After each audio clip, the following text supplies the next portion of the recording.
چیخیں دور دور تک فضا میں گونج رہی تھیں، ہذیانی اور جنونی انداز میں بلند کی جانے والی بے مقصد اور خوفناک چیخیں۔ اس نے زندگی میں اس طرح کا خوف کبھی محسوس نہیں کیا تھا، کبھی بھی نہیں۔ اسے اپنے ارد گرد عجیب سے بھوت چلتے پھرتے نظر آنے لگے تھے۔ اسے لگ رہا تھا اس کے دماغ کی رگ پھٹنے والی ہے یا پھر نروس بریک ڈاؤن۔ پھر اس کی چیخیں آہستہ آہستہ دم توڑتی گئیں، اس کا گلا پھر بند ہو گیا۔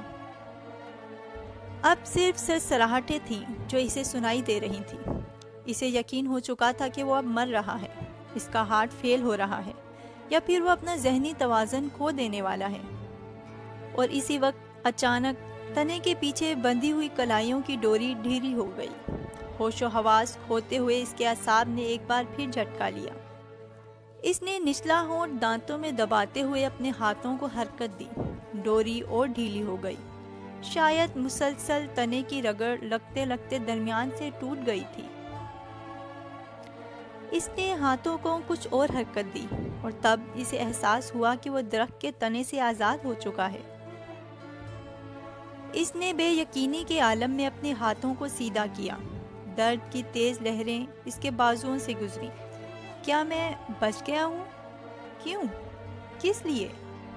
معاف ہوتے ہوئے ذہن کے ساتھ اس نے اپنی گردن کے گرد موجود اس پٹی کو اتارا جو پہلے اس کے منہ کے گرد باندھی گئی تھی۔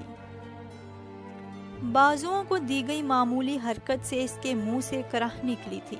اس کے بازوؤں میں شدید تکلیف ہو رہی تھی، اتنی تکلیف کہ اسے لگ رہا تھا کہ دوبارہ کبھی اپنے بازو استعمال نہیں کر سکے گا۔ اس کی ٹانگیں بھی سن ہو رہی تھیں۔ اس نے کھڑے ہونے کی کوشش کی، وہ لڑکھڑا کر بازوؤں کے بل زمین پر گرا۔ ہلکی سی چیخ اس کے منہ سے نکلی۔ اس نے دوسری کوشش ہاتھوں اور گھٹنوں کے بل کی۔ اس بار وہ کھڑا ہونے میں کامیاب ہو گیا۔ وہ دونوں لڑکے اس کے جوکرز اور گھڑی بھی لے جا چکے تھے۔ اس کی جرابیں وہیں کہیں پڑی تھیں۔ وہ اندھیرے میں انہیں ٹٹول کر پہن سکتا تھا، مگر بازوؤں اور ہاتھوں کو استعمال میں لانا پڑتا، اور وہ اس وقت یہ کام کرنے کے قابل نہیں تھا، نہ جسمانی طور پر نہ ذہنی طور پر۔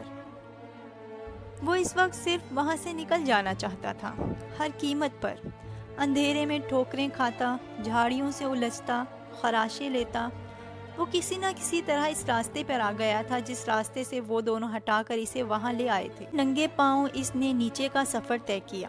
اس کے پیروں میں پتھر اور کنکریاں چبھ رہی تھیں، مگر وہ جس ذہنی اور جسمانی اذیت کا شکار تھا، اس کے سامنے یہ کچھ بھی نہیں تھی۔ وہ یہ نہیں جانتا تھا کہ وقت کیا ہوا تھا، مگر اسے یہ اندازہ تھا کہ آدھی رات سے زیادہ گزر چکی ہے۔ اسے نیچے آنے میں کتنا وقت لگا اور اس نے یہ سفر کس طرح طے کیا، وہ نہیں جانتا تھا۔ اسے صرف یہ یاد تھا کہ وہ پورے راستے بلند آواز سے روتا رہا تھا۔ اسلام آباد کی سڑکوں پر آ کر اسٹریٹ لائٹس کی روشنی میں بھی اس نے اپنے حلیوں کو دیکھنے کی کوشش نہیں کی، نہ ہی کہیں رکنے کی کوشش کی، نہ ہی کسی کی مدد لینے کی۔ وہ اسی طرح روتا ہوا لڑکھڑاتے قدموں کے ساتھ اس سڑک کے کنارے فٹ پاتھ پر چلتا رہا۔ وہ پولیس کی ایک پیٹرولنگ کار تھی جس نے سب سے پہلے اسے دیکھا تھا اور اس کے پاس آ کر رک گئی۔ اندر موجود کانسٹیبل اس کے سامنے نیچے اترے اور اسے روک لیا۔ وہ پہلی بار ہوش و حواس میں آیا تھا، مگر اس وقت بھی وہ اپنی آنکھوں سے بہتے ہوئے آنسوؤں پر قابو پانے میں ناکام ہو رہا تھا۔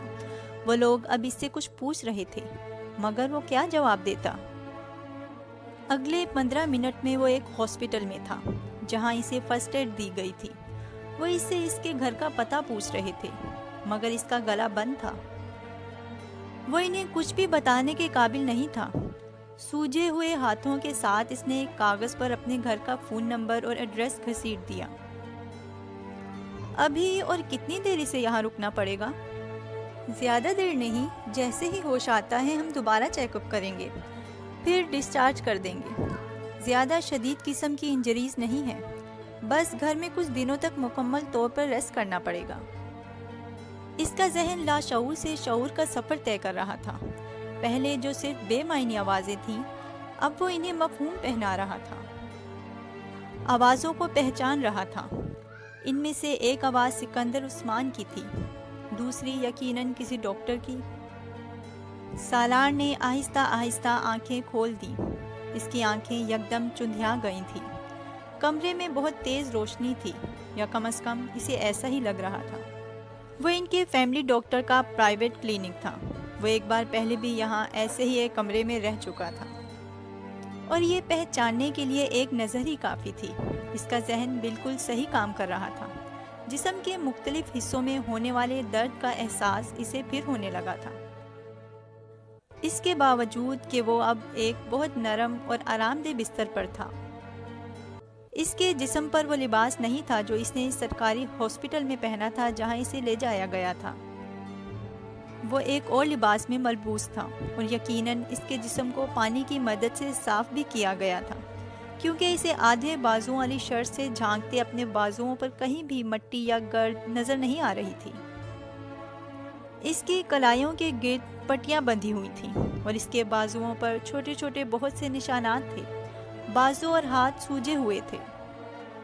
وہ اندازہ کر سکتا تھا کہ ایسے ہی بہت سے نشانات اس کے چہرے اور جسم کے دوسرے حصوں پر ہوں گے۔ اسے اپنی ایک آنکھ بھی سوجی ہوئی محسوس ہو رہی تھی، اور اس کے جبڑے بھی دکھ رہے تھے، مگر اس سے بھی زیادہ برا حال گلے کا تھا۔ اس کے بازو میں ایک ڈرپ لگی ہوئی تھی جو اب تقریباً ختم ہونے والی تھی۔ پہلی بار اس کو ہوش میں ڈاکٹر نے ہی دیکھا تھا۔ وہ ان کا فیملی ڈاکٹر نہیں تھا، شاید اس کے ساتھ کام کرنے والا کوئی اور فزیشین تھا۔ اس نے سکندر کو اس کی طرف متوجہ کیا۔ ہوش آ گیا ہے؟ سالار نے ایک صوفے پر بیٹھی طیبہ کو اپنی طرف بڑھتے دیکھا، مگر سکندر آگے نہیں آئے تھے۔ ڈاکٹر اب اس کے پاس آ کر نبض چیک کر رہا تھا۔ اب تم کیسا محسوس کر رہے ہو؟ سالار جواب میں کچھ کہنا چاہتا تھا، مگر اس کے حلق سے آواز نہیں نکلی۔ وہ صرف منہ کھول کر رہ گیا۔ ڈاکٹر نے ایک بار پھر اپنا سوال دہرایا۔ سالار نے تکیے پر رکھا ہوا اپنا سر نفی میں ہلایا۔ بولنے کی کوشش کرو۔ ڈاکٹر شاید پہلے اس کے گلے کی پرابلم کے بارے میں جانتا تھا۔ سالار نے ایک بار پھر نفی میں سر ہلا دیا۔ ڈاکٹر نے نرس کے ہاتھ میں پکڑی ہوئی ٹرے سے ایک ٹارچ نما آلہ دیکھا۔ منہ کھولیں۔ سالار نے دکھتے جبڑوں کے ساتھ اپنا منہ کھول دیا۔ ڈاکٹر کچھ دیر اس کے حلق کا معائنہ کرتا رہا، پھر اس نے ٹارچ بند کر دی۔ گلے کا تفصیلی چیک اپ کرنا پڑے گا، اس نے مڑ کر سکندر عثمان کو بتایا۔ پھر اس نے ایک رائٹنگ پیڈ اور پین سالار کی طرف بڑھا دیا۔ نرس تب تک اس کے بازو میں لگی ڈرپ اتار چکی تھی۔ اٹھ کر بیٹھو اور بتاؤ کیا ہوا ہے گلے کو؟ اسے اٹھ کر بیٹھنے میں کوئی دقت نہیں ہوئی۔ نرس نے تکیہ اس کے پیچھے رکھ دیا تھا، اور وہ رائٹنگ پیڈ ہاتھ میں لیے سوچتا رہا۔ کیا ہوا تھا؟ گلے کو، جسم کو، دماغ کو؟ وہ کچھ بھی لکھنے کے قابل نہیں تھا۔ سوجی ہوئی انگلیوں میں پکڑے پین کو وہ دیکھتا رہا۔ اسے یاد تھا کہ اس کے ساتھ کیا ہوا تھا۔ اسے اپنی وہ چیخیں یاد آ رہی تھیں جنہوں نے اب اسے بولنے کے قابل نہیں چھوڑا تھا۔ کیا لکھا جائے؟ یہ کہ مجھے ایک پہاڑ پر ساری چیزیں چھین کر باندھ دیا گیا تھا، یا پھر یہ کہ مجھے چند گھنٹوں کے لیے اندر قبر میں اتار دیا گیا تھا تاکہ مجھے سوالوں کا جواب مل جائے۔ What is next to ecstasy؟ وہ سفید کاغذ کو دیکھتا رہا، پھر اس نے مختصر سی تحریر میں اپنے ساتھ ہونے والا واقعہ تحریر کر دیا۔ ڈاکٹر نے رائٹنگ پیڈ پکڑ کر ایک نظر ان 7-8 جملوں پر ڈالی اور پھر اسے سکندر عثمان کی طرف بڑھا دیا۔ آپ کو چاہیے کہ فوری طور پر پولیس سے رابطہ کریں تاکہ کار برآمد کی جا سکے۔ پہلے ہی کافی دیر ہو گئی ہے، پتہ نہیں وہ گاڑی کہاں سے کہاں لے جا چکے ہوں گے۔ ڈاکٹر نے ہمدردانہ انداز میں سکندر کو مشورہ دیا۔ سکندر نے رائٹنگ پیڈ پر ایک نظر ڈالی۔ ہاں، میں پولیس سے کانٹیکٹ کرتا ہوں۔ پھر کچھ دیر ان دونوں کے درمیان اس کے گلے کے چیک اپ کے سلسلے میں بات ہوتی رہی۔ پھر ڈاکٹر نرس کے ہمراہ باہر نکل گیا۔ اس کے باہر نکلتے ہی سکندر عثمان نے ہاتھ میں پکڑا ہوا رائٹنگ پیڈ سالار کے سینے پر دے مارا۔ یہ جھوٹ کا پلندہ اپنے پاس رکھو۔ تم کیا سمجھتے ہو کہ اب میں تمہاری کسی بات پر اعتبار کروں گا؟ کبھی نہیں کروں گا۔ سکندر بے حد مشتعل تھے۔ یہ بھی تمہارا ہی کوئی نیا ایڈونچر ہوگا، خودکشی کی کوئی نئی کوشش؟ وہ کہنا چاہتا تھا فار گاڈ سیک ایسا نہیں ہے، مگر وہ گونگوں کی طرح ان کا چہرہ دیکھتا رہا۔ میں کیا کہوں ڈاکٹر سے کہ اس کو عادت ہے ایسے تماشوں اور ایسی حرکتوں کی؟ یہ پیدا ہی ان کاموں کے لیے ہوا ہے۔ سالار نے سکندر عثمان کو کبھی اس حد تک مشتعل نہیں دیکھا تھا۔ شاید واقعی اب وہ اس سے تنگ آ چکے تھے۔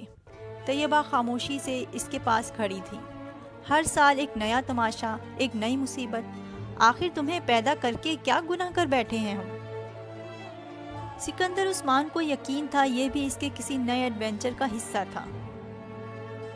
جو لڑکا 4 بار خود کو مارنے کی کوشش کر سکتا تھا، اس کے ساتھ پاؤں پر موجود ان زخموں کو کوئی ڈکیتی قرار نہیں دے سکتا تھا، وہ بھی اس صورت میں جب اس واقعے کا کوئی گواہ نہیں تھا۔ سالار کو شیر آیا والی کہانی یاد آئی۔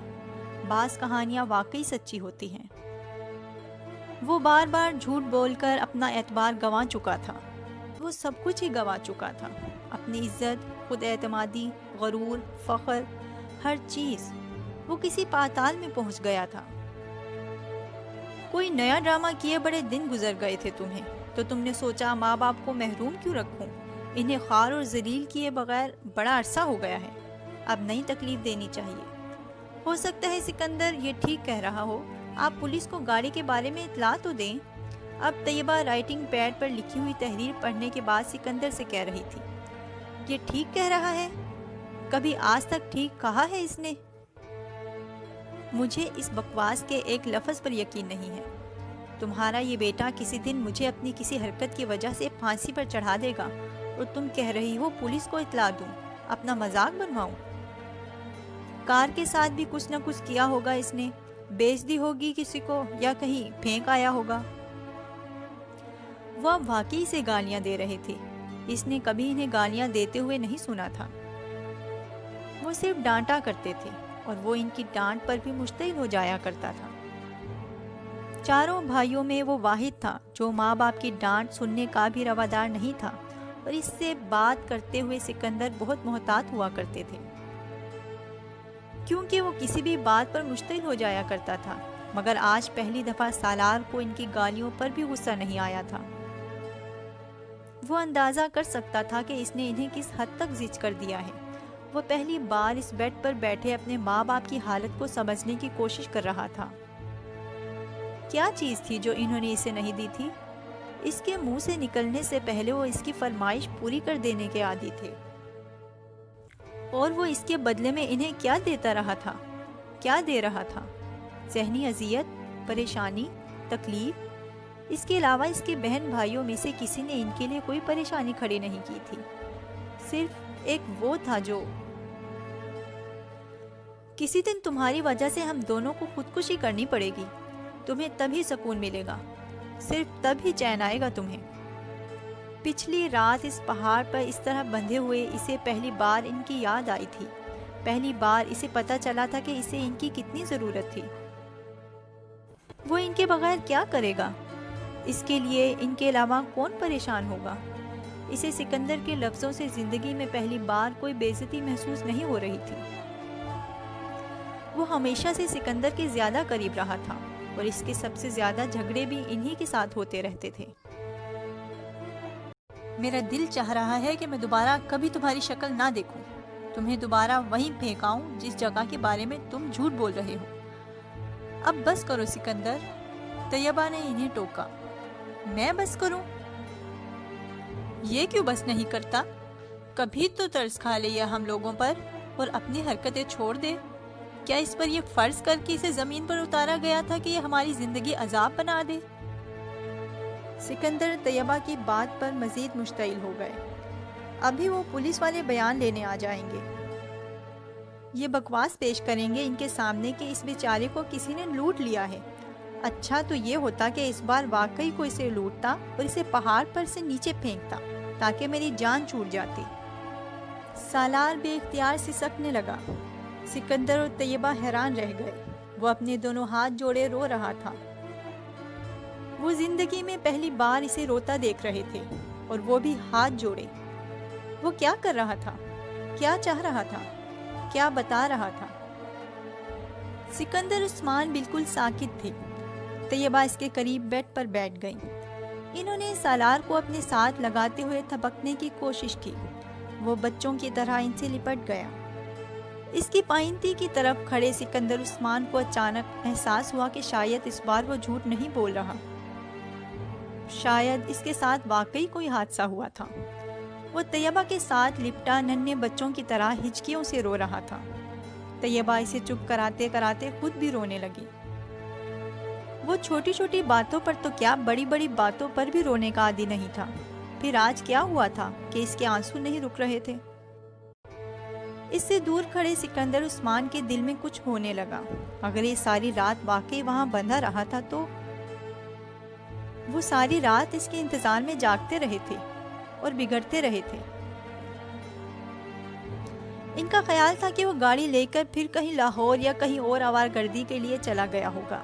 انہیں تشویش ہو رہی تھی، مگر وہ سالار کی حرکتوں سے واقف تھے، اس لیے تشویش سے زیادہ غصہ تھا۔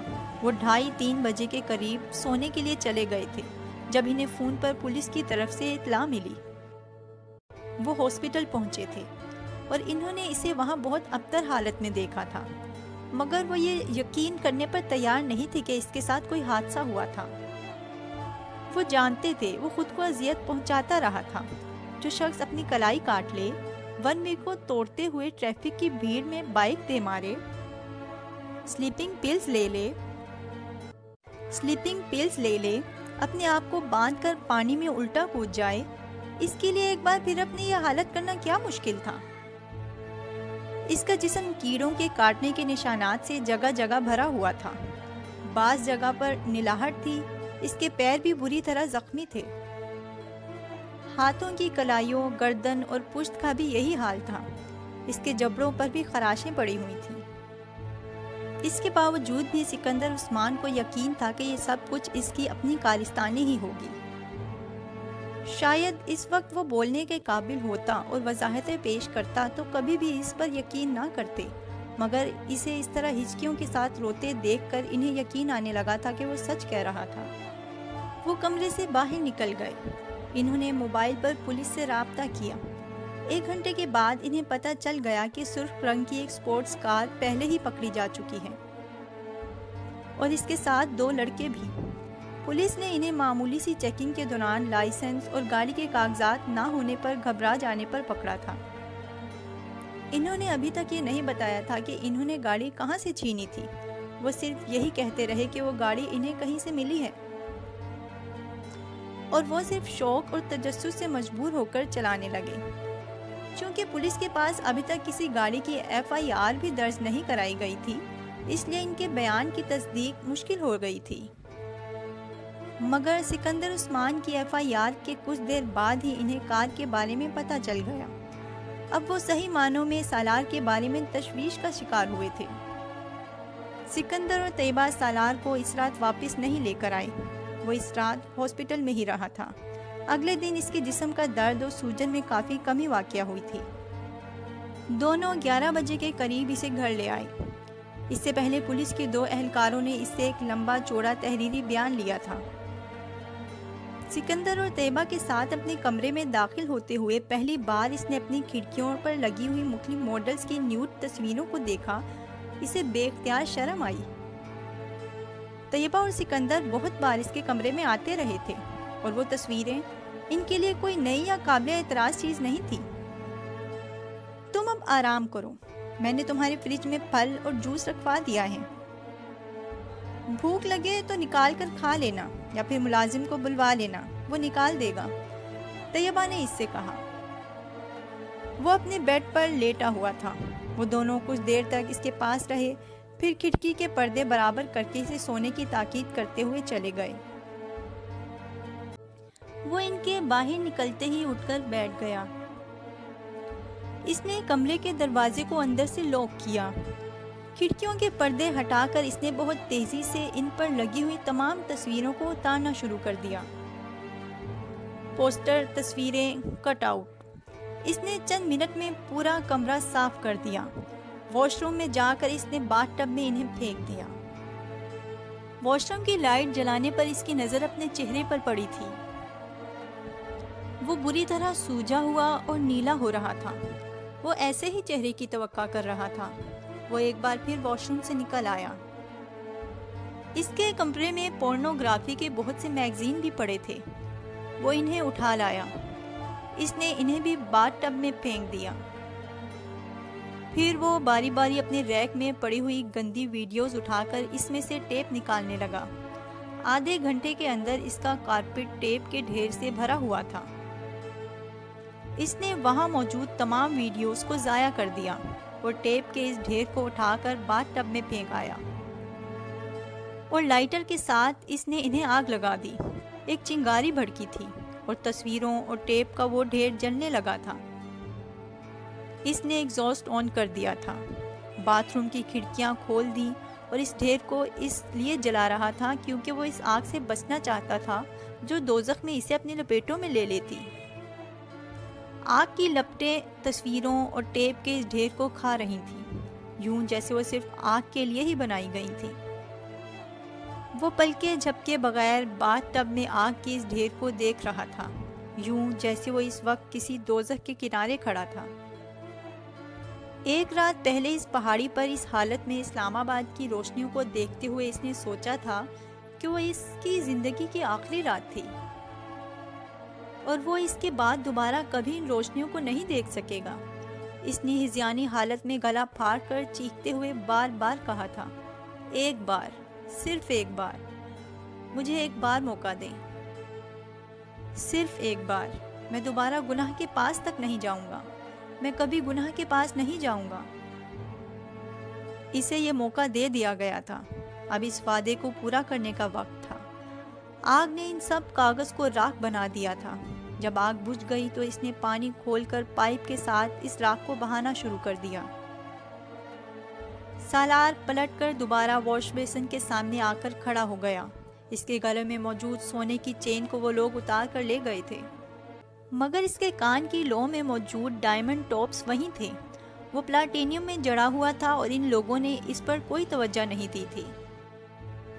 شاید ان کا خیال ہوگا کہ وہ کوئی معمولی پتھر یا پھر زرکون ہوگا، یا پھر شاید اس کے لمبے کھلے بالوں کی وجہ سے اس کے کان کی لو چھپی رہی ہوگی۔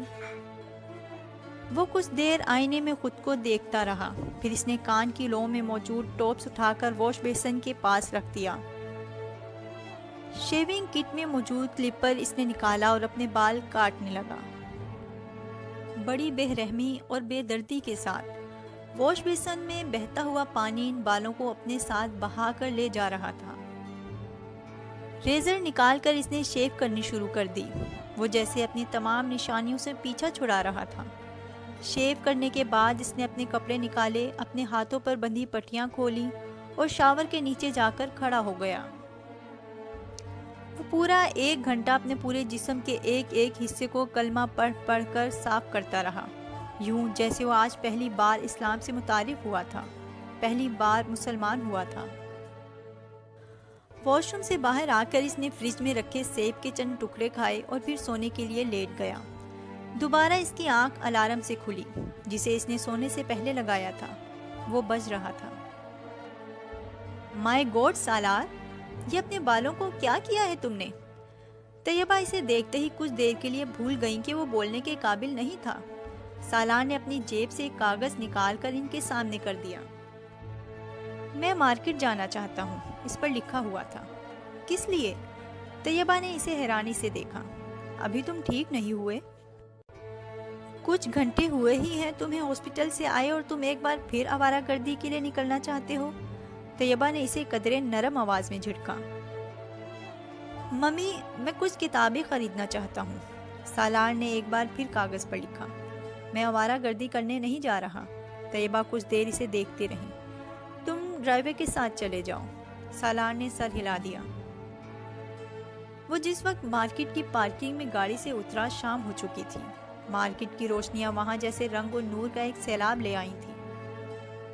وہ جگہ جگہ پھرتے لڑکے لڑکیوں کو دیکھ سکتا تھا۔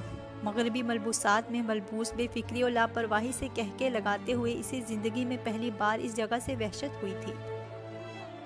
وہی وحشت جو 48 گھنٹے پہلے مارگلا کی ان پہاڑیوں پر محسوس کرتا رہا تھا۔ وہ انہی لڑکوں میں سے ایک تھا۔